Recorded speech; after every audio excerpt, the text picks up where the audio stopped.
भगवान श्री कृष्ण का नामांकन करने के लिए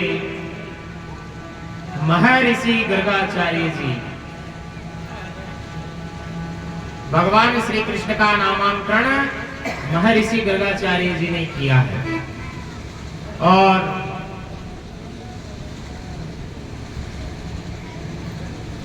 बड़ा सौभाग्य है कि हम भी महर्षि गर्गाचार्य जी के ही वंशज है। हम भी शुक्ल वंशीय गर्ग गोत्रीय गर्गाचार्य जी के वंशज हैं। हम भी जिनके मुखमंडल से आप कथा सुन रहे हैं।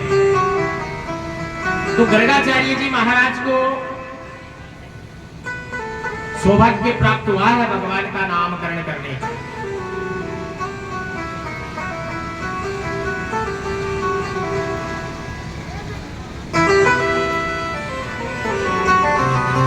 असल में बात यह है कि गर्गाचार्य जी महाराज एक बार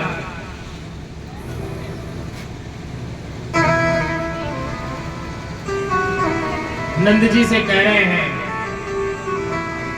कि हे नंद बाबा, यदुवंशियों का आचार्य विशेषकर मैं वसुदेव जी के घर का आचार्य हूं।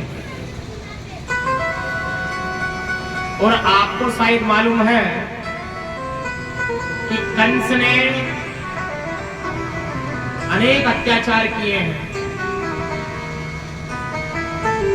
और कंस को यह भी शक है कि देवकी का 8वां पुत्र बालक है या कन्या है, अभी ये भी पता नहीं है। तो भगवान का नामांकरण तो हम करेंगे, पर नामकरण जब करेंगे तो कोई बड़ा धूमधाम से नहीं करेंगे, उत्सव नहीं मनाएंगे। क्योंकि हमने जितने भी उत्सव आपने मनाए, सब उत्सवों में कोई ना कोई संकट आया है। कभी तरना व्रत आ गया, कभी सकटासुर आ गया, कभी पूतना आ गई। अब नामकरण का उत्सव अगर हम करेंगे, सबको पता चलेगा, तो कोई ना कोई संकट अवश्य आएगा। इसलिए गुप्त रूप में करेंगे। नंद बाबा कहने लगे कि हे गुरुदेव, जैसे आपकी इच्छा हो।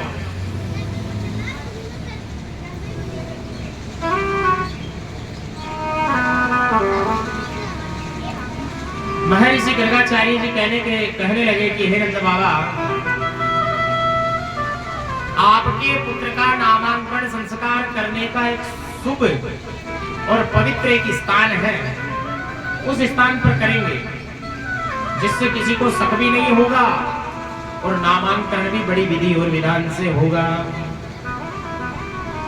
वहां पर आप और देवी रोहिणी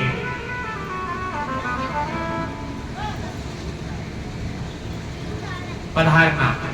नंद बाबा कहने लगे कि हे गुरुदेव, नामांकरण का जो स्थान है वो कौन सा है? तब महर्षि गर्गाचार्य जी कहने लगे कि नामकरण करने का शुभ और पवित्र स्थान जो है वो है गौशाला। कहाँ करेंगे? गौशाला में चलकर करेंगे। गौशाला में चले गए और गौशाला में पहले महर्षि गर्गाचार्य जी गए, फिर नंद बाबा पहुंच गए।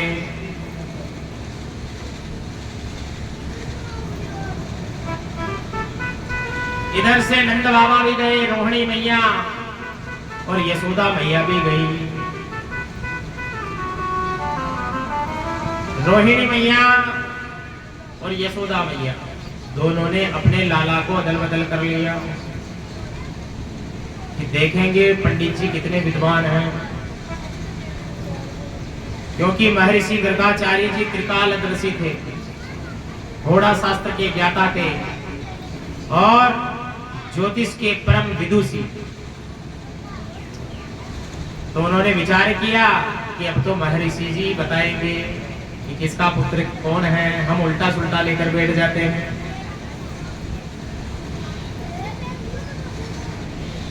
और गौशाला में गए पूजन पाठ प्रारंभ हुआ नामांतरण करने के लिए। और महर्षि गर्गाचार्य जी नामकरण करने के लिए मंत्रोच्चारण कर रहे हैं, भगवान का ध्यान कर रहे हैं। और जैसे ध्यान करने लगे महर्षि गर्गाचार्य जी तो पूरे मंत्रमुग्ध हो गए, यानी पूरे ध्यान में हो गए। 5 मिनट हो गई, 10 मिनट हो गई, 15 मिनट हो गई।